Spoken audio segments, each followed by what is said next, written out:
So, another week, another, shall we say, bizarre yet another week that shows Brexit just won't work. And it's funny because we're getting to the point now where it's crunch time. And either someone needs to man up and be honest and say, yeah, Brexit's going to be bad for us, but unfortunately you voted for it, so don't blame us when everything starts to go down the crapper. Or someone goes, Brexit is going to be so bad for this country, we're just not going to do it anymore, sod the referendum.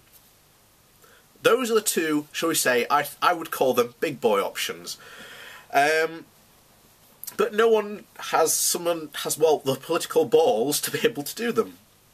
So, this is from The Guardian, and it's from the former EU ambassador, Ivan Rogers. And, you know, this is our former EU ambassador saying this. So, Theresa May has shown culpable naivety over Brexit talks, while leavers such as Boris Johnson and Jacob Rees-Mogg are still lost in campaign mode on Fantasy Island, the UK's former ambassador to the EU has said. In his most outspoken public comments yet on Brexit, Sir Ivan Rogers has given a withering account of how the Prime Minister has handled the process, while giving an even more scathing dismissal of the hopes of Brexiteers for a Super Canada deal.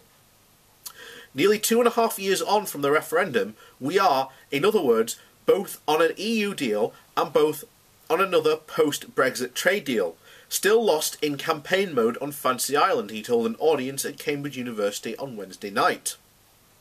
While not naming May, he described her policy as unwise and said that there had been an extraordinary and culpable naivete in an attempt to get all the benefits of an unchanged free trade deal from its EU membership days with none or few of the obligations. And this is what we said right from the very beginning, what these Brexiteers wanted. They wanted full access to the EU single market, to have all the benefits but none of the responsibilities. You cannot have that. And the EU has been very clear from day one, you cannot cherry pick. And why are they trying to do this? Because they know how important the single market is to the UK economy. You cannot separate this. There are actual Brexiteers in the cabinet who are deeply aware of this, but they know that if they left the European single market, we're screwed. But unfortunately, there are ideologues like Jacob Rees-Mogg and Boris Johnson who can't seem to either admit that or are just ideologically incapable of seeing it.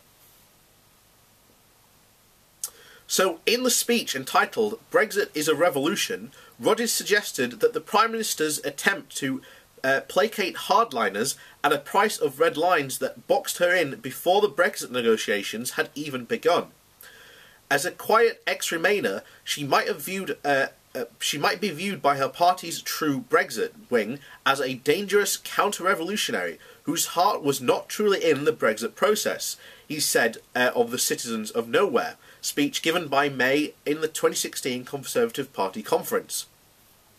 He recalled surprise among the European elites that the MP should have taken such a hard line and an unequivocal view on the UK's post-Brexit destination.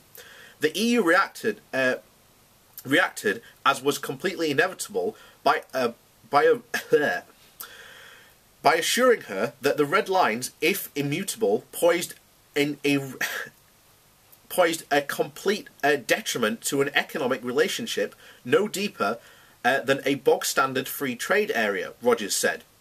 It was never going to say anything else. It was never going to change its legal order for the benefit of a state that had chosen to leave it. While he said there was zero chance of the EU agreeing to the economic elements in the Prime Minister's Chequers plan, Rogers was equally blunt about the ideas promoted by Johnson and the pinstriped Robespierres of the European Research Group, led by Rees-Mogg. The Johnsonian Canada Plus Plus is a big pipe dream, as Chequers in some respects, if not rather bigger, he said. Rogers resigned as ambassador in January 2017 after being dismissed as the gloomy Mandarin by Tory Eurosceptics who disliked his warnings that leaving the EU would be an extremely complicated process that would dominate UK political life for at least more than a decade. Last month, Rogers warned that Brexit negotiators on both sides risk sleepwalking into a major crisis. But his latest speech is the most outspoken critique yet of the people behind the Brexit project. Leaving the EU showed no plan and little planning, oodles of PPP tutorial level plausible batshit and supreme self-confidence that we and others, the real interests, others that have real interest better than you do, he said. He predicted that the UK would fall off a cliff edge in the post-Brexit talks and on a trading agreement, sharing the widely held view that the 21-month schedule could not be completed in time. The EU will will use the prospective cliff edge to force concessions or to offer a thinner deal more skewed to its interests in the hope that the UK is desperate enough pre-election to get it done, Rogers said. So trade talks are due to be completed by the end of 2020 ahead of a general election in 2022.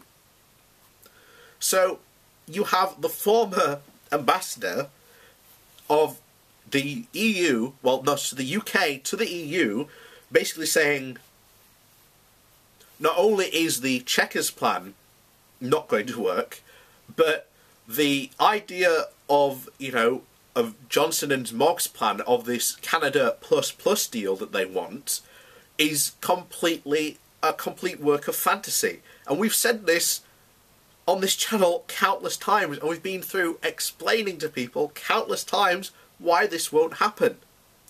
It is cherry picking, pure and simple. Now, we've said this right at the beginning of this video, that the Brexiteers want all the benefits of the single market, but none of the responsibilities of being in that single market. So, what happens? The EU said from day one, you cannot cherry pick. We will not let you. And they've been firm and straight on that line. And despite the Brexiteers' claims of, oh, they'll buckle, they need us more than we need them.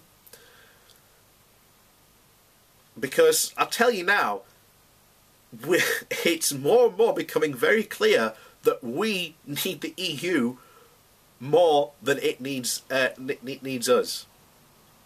And I think the quicker people come to understand that, the quicker we can have a realisation and just be sweeping Brexit away under the rug. Because, I'm not going to lie, I don't want to be here for the next decade talking about how Brexit is and about the big, the clusterfuck that it's going to become in probably the next 5, if not 10 years. Because, as I've said continuously to people, enjoy these last 2 good years while you've enjoyed them. Because it's not going to be the same after.